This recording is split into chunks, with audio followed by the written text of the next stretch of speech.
Raw. 2-on-2.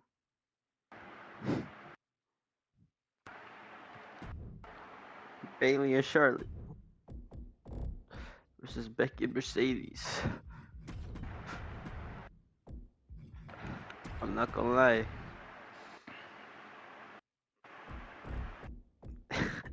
While I was booking, I forgot about Oscar. So you're telling me this feud is mainly revolved around the Four Horsewomen? Yes, but Sounds like WWE booking to me. Forget that Asuka's the champ and book other shit around her. it gets really good when I remember that she's champion next week. Okay. uh, oh shit! No. Except, all right. Let me delete the first match on the card. Then we got 1-on-1 Bobby Lashley versus Austin Theory, a match we've seen a million times. Let's go. Didn't they feud over the U.S. title in real life? Yes. Okay.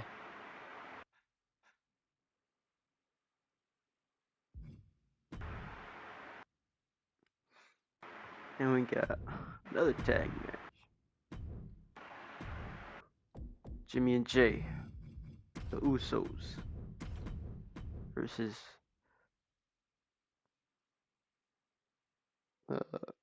New Day, one of their opponents, Kofi and Big E. Okay. Then we got L.A. Nia versus Drew McIntyre.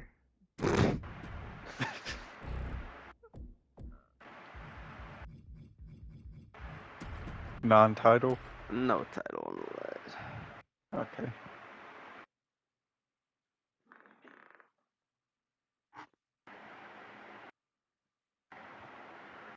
What's the next match? I got 4? Okay, yeah.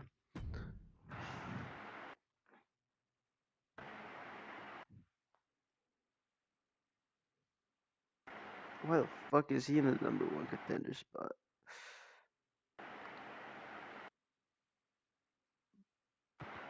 I'm so confused. Shinsuke won a match last week.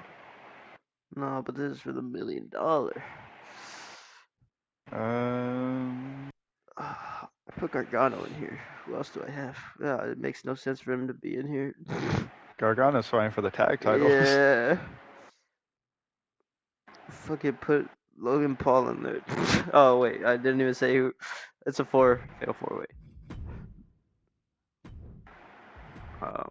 So it's Grayson Waller, Bobby Roode. The main event's a 4-way? Yes. Okay. Or Robert Roode. Grayson. Whatever. Okay. Logan Paul and Xavier Woods.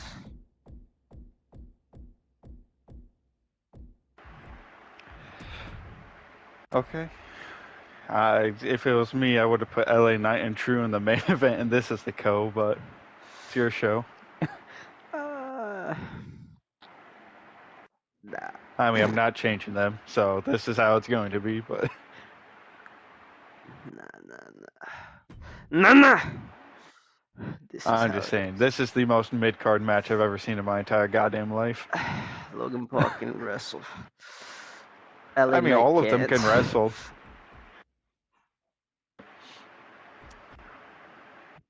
I mean, you could put the women in the main event. You could put fucking New Day in the Usos in the main event. Nah.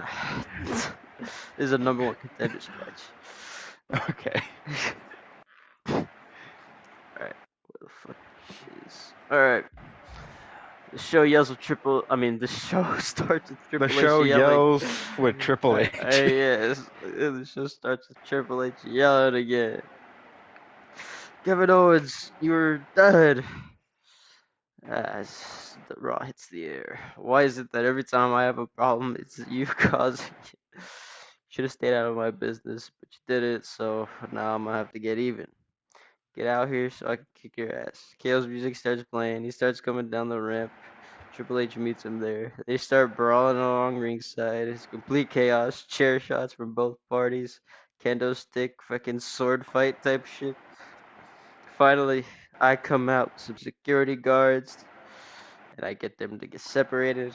I then get a mic and I say, clearly, this will only get where the fuck is it? I lost my fucking. Clearly, this will only get more out of hand if you two don't get this out of your system. So at SummerSlam, it'll be Kevin Owens versus Triple H. KO has blood coming out of his mouth as he smiles, and Triple H just stares him down. Alright. This one. Bailey, once again, is accompanied by Io and Dakota to try to help Bailey. But Charlotte, not liking them, tries to get them away from her business. While telling them to stop getting involved, Charlotte turns around and eats a manhandle slam. While Becky and Mercedes are celebrating their victory, you see Charlotte sitting by the barricade, angry at Io and Dakota. Becky and Mercedes Moné win. Okay. And this one, Bobby Lashley wins with a. I thought you were just gonna end it there. I was like, okay. Alright, so do I just alright, it doesn't it's not that it takes 3 spears, but Bobby just wants to hit him with 3 spears. Hits him with 1 spear, waits for him to get up, hits him with another one, and rinse and repeat until he finally decides to pin him. And in this Okay. tag match, Kofi pins Jimmy. Okay.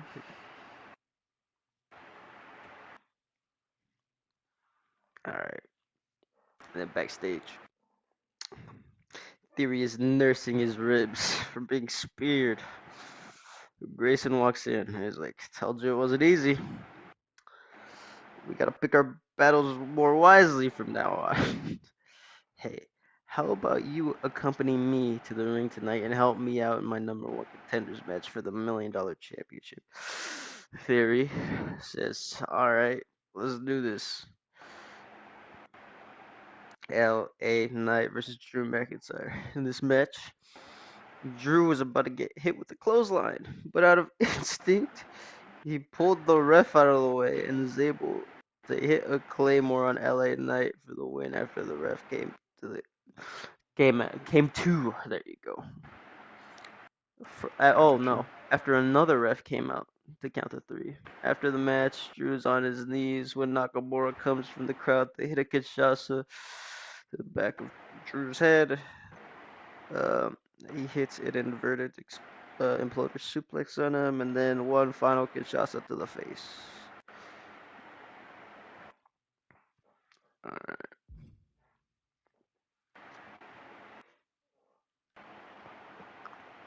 Load. Alright. And then, in this match, Grayson Waller versus Rude versus Gargano. Not Gargano, Logan Paul. Alright. Uh, do I actually? Okay, no. Grayson hits a stunner on Rude. And Austin Theory's about to hit him with their combo finishers that they have. As he puts Rude on his shoulders, Bobby Lashley comes out of nowhere and spears him. We ain't done yet, he yells. Grayson gets out of the ring, not wanting anything to do with that. Bobby goes and puts Theory through the announce table again, like he did at Money in the Bank. Fuck. I did put Gargano to do something. It's fine. Logan Paul hits his skull crushing finale on Rude, and as they both fall, Xavier Woods hits his elbow drop from the top rope on both of them. Then Grayson hits his rolling cutter from outside of the ring.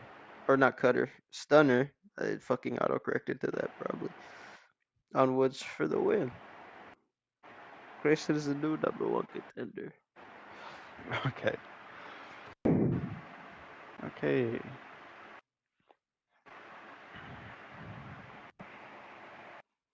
Let me know when you're ready.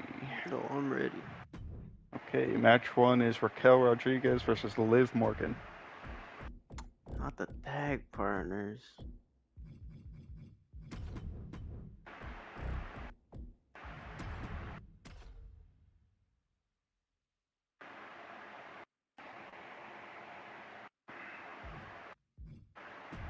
Match 2 is going to be Braun Breaker versus Rey Mysterio.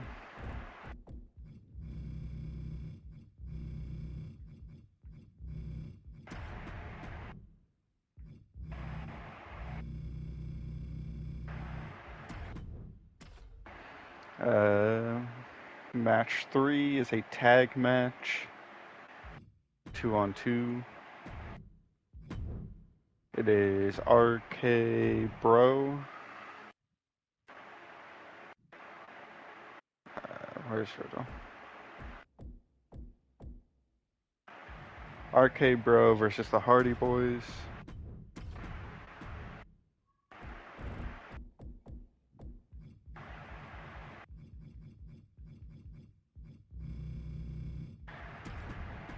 Then we have a one-on-one. It is going to be Sheamus taking on Adam Cole.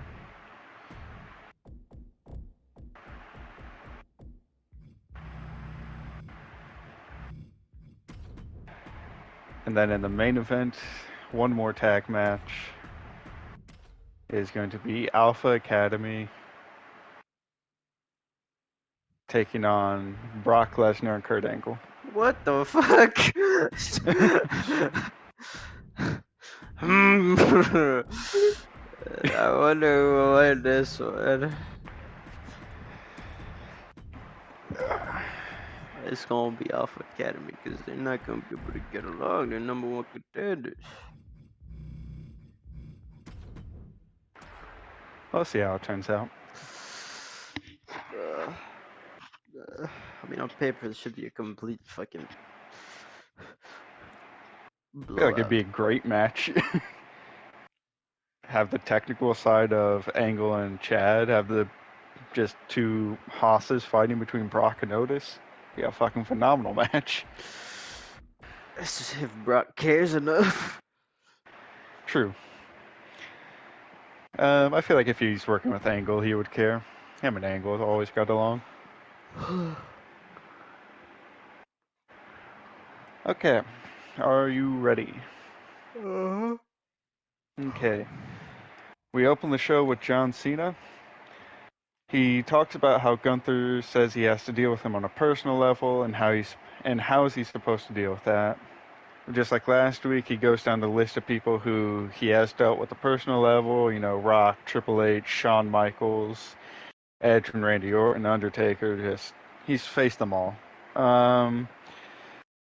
What he sees in Gunther is a guy who is white hot right now and is on the verge of realizing his potential. He could be the marquee for any show on any night, but come SummerSlam, Cena's just not going to lay down. It's not just going to simply lay down for him. Cena says Gunther wants to be known as a top guy. Well, newsflash. Cena had. He says, "Newsflash: I have a reputation that is one that is earned, not given. You know, being one that just kind of buries talent throughout his entire career." And he says, at SummerSlam, I want to live up to that reputation because I am going after that world title and I want to be world champion again. So at SummerSlam, he hits his corny ass catchphrase, "You want some? Come get some." Close out that segment. Um, Raquel versus Liv. Um, Before this match gets started, Rhea comes out to the ring. She sits at the commentary desk. She's just going to set commentary for this match. Um, During the match, she explains that she has no idea what happened last week. She was not behind Judgment Day's music hitting. It must have been someone just messing up in the truck. She, looks forward to their matchup come SummerSlam for her title. Towards the end of the match, Raquel is on top. She looks like she's about to win. Rhea at this point stands up from the commentary table, and like gets close to the ring, just like trying to catch the attention of Raquel. Um, oh, never mind. Yeah, Raquel's getting close. Liv reverses it. Rhea's standing by ringside. This is one of those random moments from a Raw I watched when I was watching like the first ever Raws. Um, It looks like Raquel is going to be whipped into the rope, so Rhea is like kind of nonchalantly standing by the ring, looking to just grab Raquel's legs as she hits the rope. She's not paying attention. Raquel reverses it and whips Liv into the ropes. Rhea, not looking, grabs Liv's feet and like prevents Liv from bouncing back towards Raquel. Um, uh, Liv turns around, upset at Rhea. Rhea just looks shocked. She didn't realize it was Liv she was hitting. Raquel just attacks Liv from behind, hits her with a whatever fucking power bomb, maybe whatever her finisher is, and just like stares Rhea in the eyes as she pins Liv. 1, 2, 3. Raquel Rodriguez wins. Um, we cut backstage. Styles and Jericho are speaking. Styles thanks him for helping him last week and helping him with Judgment Day. Jericho says there's no problem. He says that he wants to amend Y2J and that he felt like last time they really didn't get a chance to explore the full realm of what they could do. And thinks this is the perfect opportunity for them to go up against Judgment Day and maybe like show the world how good Y2AJ can be. So he just kind of jokingly says to AJ, "So do you think the world can handle the reunion of Y2AJ?" Styles just laughs and just shakes Jericho's hand. It seems like we're about to just end the segment when out of nowhere, Judgment Day without Rhea because she was out with Raquel, just attacks AJ and Jericho and just beats them down. And that's the end of that segment. We move on to this match: Braun Breaker versus Rey Mysterio. The match opens. Braun hits a spear on Rey Mysterio, locks in the camel clutch, and beats Rey Mysterio. Damn. Braun just squashes Rey. Next match, RK Bro versus the Hardy Boys. RK Bro win this match. After the match, we see the Street Profits with chairs in hand come out. But RK Bro stand in the ring, and the Hardy Boys had the same thing happen to them, so they just stand at their side and prevent the Street Profits from really doing anything. After this, we get a promo from Gunther backstage with Imperium. Says that Cena is in way over his head. He thinks he should fear him due to his reputation for squashing people. All Gunther sees is a man way past his prime, clinging on to him because he knows that Gunther can put him back into the spotlight. But when you cling on to Gunther, only bad things follow. Where am I? At SummerSlam, Gunther looks to destroy the man that was once the top guy for WWE. At SummerSlam, he will torture Cena's soul. At SummerSlam, he will break Cena's body. At SummerSlam, he will rip Cena's heart from his chest. At SummerSlam, Cena will learn that when you step into the ring with a ring general, only pain follows. We move on to this next match. Sheamus beats Adam Cole. Just proving that he's champ for a reason. Just building up some momentum heading into SummerSlam against whoever the fuck he's facing. Then after that match, commercial break, we come back. We have a contract signing in the middle of the ring for Kurt Angle versus Brock Lesnar. Paul Heyman is in the ring to officiate. Both Kurt and Brock come down to the ring to sign the contract. Angle starts off by speaking about how Brock and him have done this many times over, all over the world, whether it be in WWE or New Japan. They have done this match. They both know what each other have to offer, and they both expect a great match out of one another. Right before Angle is about to sign the contract, you have Chad Gable come out and go, shoosh! Chad Gable comes out and talks about how Angle shoved him into the rough last week. And, he didn't win things cleanly, and he had Angle beat. He should be the one signing that contract right now, not Kurt Angle. Angle just kind of dismisses this and says, listen, at the end of the day, I was the one who pinned you 1, 2, 3. I got the match. You didn't. So just get out of my way and let me handle business. Heyman at this point chimes in and says, if Gable is so adamant on wanting to get into this match, how about we have another number one contenders match right now? And, since Otis is with Gable and we have you two in the ring right now already set for the match, we'll do a 2v2. And if Alpha Academy are to win this match, Chad Gable will get added and it'll be a triple threat at SummerSlam. Gable gladly accepts this match. Angle just seems furious. Brock indifferent. We move on to the match. Brock and Kurt, for the most part, have control of the match to start. But at a certain point during the match, Brock is on the apron, and Alpha Academy just Angle goes to do something, and Alpha Academy throws Angle into Brock while Brock's just not paying attention. Brock gets bumped to the floor from Angle. After that, Angle regains control for a bit. Then Brock slides back into the ring. He confronts Angle because he wasn't paying attention, but he turned his head just as Angle bumped into him. So he saw that Angle was the one who ran into him. Brock confronts Angle. He's yelling at him about, bumping him off the apron. As they're face to face, Gable pushes Angle into Brock again and then goes for a roll up. Angle kicks out. Brock gets up from this, just furious at Angle at this point, shoves Gable to the side and just starts walloping Angle just on the ground, just punches and suplexes and everything, and picks him up and hits him with the F5. Angle's just out on the ground, on the mat. Brock leaves the ring. Gable just sees the opportunity, crawls over and pins Angle. 1, 2, 3. Chad gets added to the match.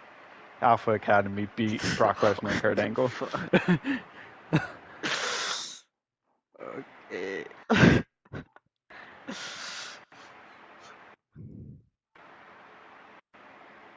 You're telling me you wouldn't want to see Angle, Brock, and Gable in a match?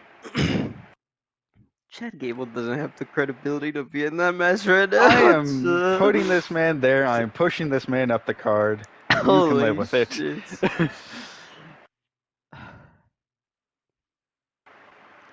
shit. Are you hating on me for pushing young talent? He's 30 something. He is youngish. He's the youngest person in that match. Oh. Holy shit. It's fine. Hell, most people in WWE nowadays don't get pushes till they're in their 40s.